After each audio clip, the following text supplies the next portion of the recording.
Assalamualaikum warahmatullahi wabarakatuh. Pertama-tama, perkenalkan nama saya adalah Hadrani.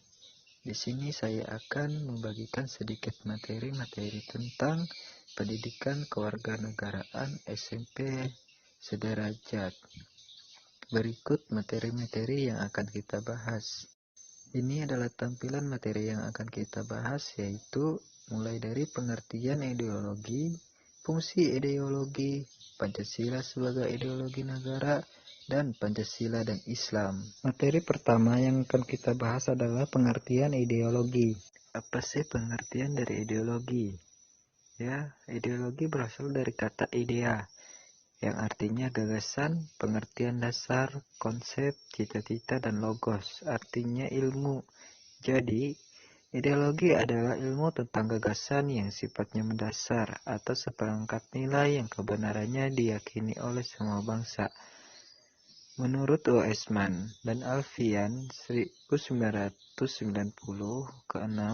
ideologi berintikan serangkaian nilai atau norma atau sistem nilai dasar yang bersifat menyeluruh dan mendalam yang dimiliki dan dipegang oleh suatu masyarakat atau bangsa sebagai wawasan atau pandangan hidup bangsa mereka. Menurut Alfian sendiri, 1990 ke 53, kekuatan ideologi tergantung pada kualitas 3 dimensi yang terkandung di dalamnya adalah: pertama, dimensi realita.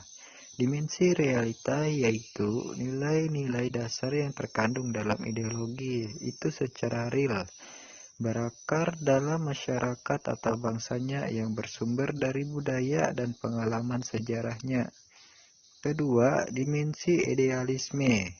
Dimensi idealisme yaitu nilai-nilai dasar ideologi bukan lambungan angan-angan, tapi yang memberi harapan tentang masa depan yang lebih baik melalui perwujudan dalam praktik kehidupan mereka sehari-hari dengan berbagai dimensinya. Dan yang ketiga atau yang terakhir, dimensi fleksibilitas. Dimensi fleksibilitas adalah ideologi yang memiliki keluasan yang memungkinkan dapat merangsang pengembangan pemikiran baru yang relevan tentang dirinya tanpa menghilangkan atau mengingkari hakikat atau jati diri yang terkandung dalam nilai-nilai dasarnya. Lanjut ke pembahasan materi yang kedua, yaitu fungsi ideologi.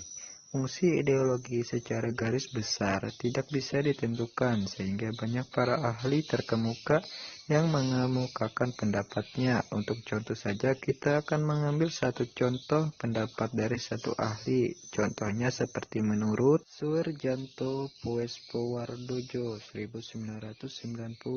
Ideologi mempunyai beberapa fungsi, yaitu: pertama, sebagai struktur kognitif atau pengetahuan untuk memahami kejadian-kejadian pada lingkungan sekitarnya.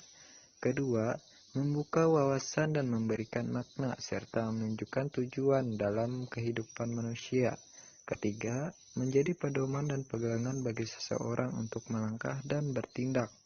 Keempat, bekal dan jalan bagi seseorang untuk menemukan identitasnya. Kelima, kekuatan yang mampu menyemangati dan mendorong seseorang untuk menjalankan kegiatan dan mencapai tujuannya. Dan yang terakhir, pendidikan bagi seseorang atau masyarakat untuk mengatur tingkah lakunya sesuai dengan orientasi dan norma-norma yang terkandung di dalamnya. Itulah beberapa fungsi ideologi menurut Suharjanto Puespowardojo 1990. Lanjut ke pembahasan materi berikutnya, yaitu Pancasila sebagai ideologi negara. Sebagai ideologi negara, Pancasila memiliki fungsi sebagai berikut, yaitu: yang pertama, pemersatu bangsa, memelihara dan mengukuhkan persatuan dan kesatuan bangsa Indonesia. Kedua, mengarahkan dan membimbing bangsa Indonesia kemana arah tujuannya. Ketiga, memberikan tekad yang kuat untuk memelihara dan mengembangkan identitas bangsa. Dan yang terakhir adalah krisis pada keadaan dan upaya perwujudan cita-cita bangsa yang terkandung dalam Pancasila.